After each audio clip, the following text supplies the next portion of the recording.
శ్రీ గురుభ్యో నమ. 10వ అధ్యాయము విభూతి యోగము, మొదటి శ్లోకము. శ్రీ భగవాన్ ఉవాచ ఓం భూయ ఏవ మహాబాహో శృణు మే పరమం వచః యత్తేహం ప్రీయమానాయ వక్ష్యామి హితకామ్యయా. భూయ ఏవ మహాబాహో, ఓ మహానుబాహుడవైన అర్జున, నా మాటలు వినడం వలన నీవు ఎంతగానో సంతోషిస్తున్నావు. నేను చెప్పిన విషయాలు శ్రద్ధగా వింటున్నావు. చెప్పిన విషయాన్ని, చేసిన ఉపదేశాన్ని మళ్ళా చేస్తున్నాను. శృణుమే పరమం వచః, అతి గొప్పదైన పరమాత్మతత్వాన్ని తెలిపే నా వాక్యాలు నువ్వు విను.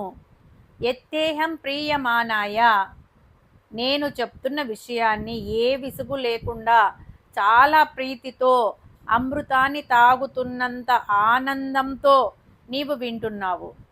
వక్ష్యామి హితకామ్యయ, నీకు హితం కలగజేయాలనే ఉద్దేశంతో ఇంకా కొన్ని శ్రేష్టమైన వాక్యాలను మరలా చెబుతాను, వాటిని కూడా శ్రద్ధగా విను అని పరమాత్మ అంటున్నాడు. ఈ శ్లోకంలో కృష్ణ పరమాత్మ ఎందుకు మరలా విను అంటున్నాడు? పరమాత్మ 9వ అధ్యాయంలో రాజవిద్య, రాజగుహ్య యోగం గురించి వివరించాడు. ఇప్పుడు 10వ అధ్యాయంలో తన విభూతులను, అంటే ఈ సృష్టిలో తన మహిమ ఏ రూపాలలో వ్యక్తం అవుతుందో అర్జునుడికి తెలియజేయబోతున్నాడు. మనం వినడానికి సిద్ధంగా లేకపోతే ప్రపంచంలో ఎంత గొప్ప జ్ఞానం ఉన్నా మనకు ఉపయోగపడదు. సాధారణంగా మానవులు మంచి గురువు కొరకు వెతుకుతుంటారు. అలాగే గురువు కూడా మంచి శిష్యుని కొరకు ఎదురు చూస్తూ ఉంటాడు. ఇక్కడ శ్రీకృష్ణ పరమాత్మ జగద్గురువు. ఆయనకు దొరికిన శిష్యుడు నరుడు, అంటే అర్జునుడు. ఈ గురు శిష్యుల సంవాదం వలన మనకు లోకోత్తరమైన వేదాంత గ్రంథం భగవద్గీత ఆవిర్భవించింది. అందుకే కృష్ణుడు ప్రీతితో అర్జునుడి హితం కోరి తాను చెప్పిన విషయాలను పదే చెప్పి అర్జునుడికి అర్థమయ్యేటట్టు బోధిస్తున్నాడు. భూయ అనే పదము మొట్టమొదట వాడారు. అంటే మరలా చెబుతున్నాను అని మొదలు పెట్టాడు. అంటే అర్జునుడికి అర్థం కాలేదని తెలుసు, కానీ మనకు కూడా అర్థమయ్యే అవకాశం లేదని పరమాత్మకు తెలిసినట్లుంది. అందుకే మరలా చెబుతున్నాను అని అన్నాడు. పరమం వచ అంటే శ్రేష్టమైన విషయాలు చెబుతున్నాను, శ్రద్ధగా విను అని హెచ్చరిస్తున్నాడు పరమాత్మ. పరమమైన మాటలు అంటే భగవంతుని గురించి, భగవంతుని విభూతులను మన ముందు ఆవిష్కరించే మాటలు అని అర్థం.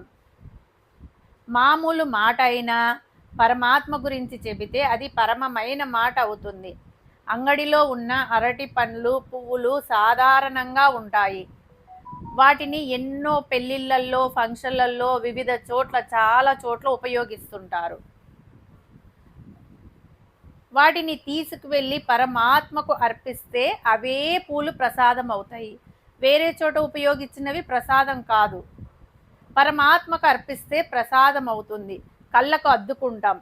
కాబట్టి మాట కానీ, వస్తువు కానీ పరమాత్మతో సంయోగం చెంది పరమాత్మ గురించి చెబితే అది పరమం అవుతుంది. అటువంటి పరమమైన వచనములు ఎంతో శ్రద్ధాభక్తులతో వింటున్న అర్జునుడికి చెబుతున్నాడు. అందుకే కృష్ణుడికి అర్జునుడు ప్రియమానాయ అంటే అత్యంత ప్రియ శిష్యుడయ్యాడు. ఇప్పుడు కూడా ఏ గురువులకైనా శ్రద్ధగా పాఠం వింటున్న విద్యార్థి అంటే ప్రేమ, ఇంకా చెప్పాలని తహతహలాడుతుంటారు. అటువంటి గురువు ఎల్లప్పుడూ శిష్యుడి హితం కోరుకుంటాడు.